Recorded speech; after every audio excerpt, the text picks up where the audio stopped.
Ngayong araw na ito, ating pinagdiriwang ang National Bible Day. Ngayon itong magandang tanong, bakit mahalaga ang Bible sa buhay ng bawat Kristiyano? You see guys, hindi lang dahil ito ay isang religious book, hindi lang ito dahil sa tradisyon, kundi ang Bible ang pangunahing evidence and foundation ng ating faith. Sabi nga ni Apostle Paul sa 2 Timothy 3:16-17, all scripture is God-breathed and is useful for teaching, rebuking, correcting, and training in righteousness. Ibig sabihin, ang Bible ay hindi lamang isinulat ng tao. Ito po ay hiningahan ng Diyos, God-breathed. At kung totoo ito, at may sapat ng evidence na ito ay totoo, then may obligation ang bawat mananampalataya na kilalanin at unawain ito.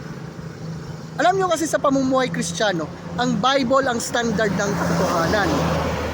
Okay? At kung wala ang Bible, then paano natin malalaman kung tama ang ating pananampalataya? Paano natin masusukat o paano natin mame-measure kung ang ating ginagawa ay ayon sa kalooban ng Diyos o ayon sa ating damdamin? Since you see, sincerity does not equal truth. Pwedeng taos puso, pero mali. Mga kapatid, mahalaga talaga ang Bible kung tutusin. Dahil ito po ang nagtatama sa atin, kahit minsan masakit. Now, according to 1 Peter 3:15, always be prepared to give an answer to everyone who asks you to give the reason for the hope that you have. Pansinin yung sinabi, maging handa, be prepared.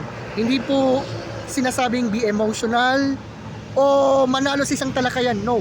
Ang sabi, be ready. Be prepared. Maging handa sa katotohanan. Ngayon mga kapatid, think about that. Paano ka magiging prepared kung hindi mo alam ang nilalaman ng Bible? And how can you defend the gospel message kung hindi mo alam kung sino talaga si Jesus ayon sa Bible?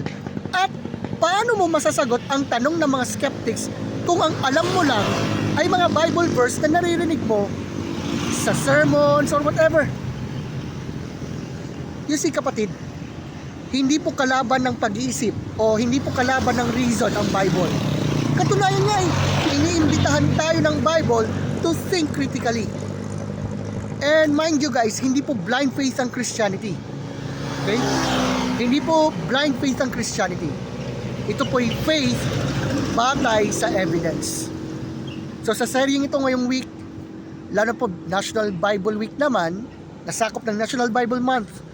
Let's start. Kung hindi mo kilala ang Bible, mahihirapan kang mamuhay bilang Christian at mas lalong mahihirapan kang depensahan ang iyong pananampalataya. Kaya ngayon, let's ask, binabasa mo ba ang Bible? Sinasaliksik mo ba? Pinag-aaralan mo ba? Ipinapamuhay mo ba ang Word of God? At hinahayaan ba na baguhin ka nito? Dahil ang Bible ay hindi lang libro na hawak natin. Ito ang Word of God na dapat humawak sa atin.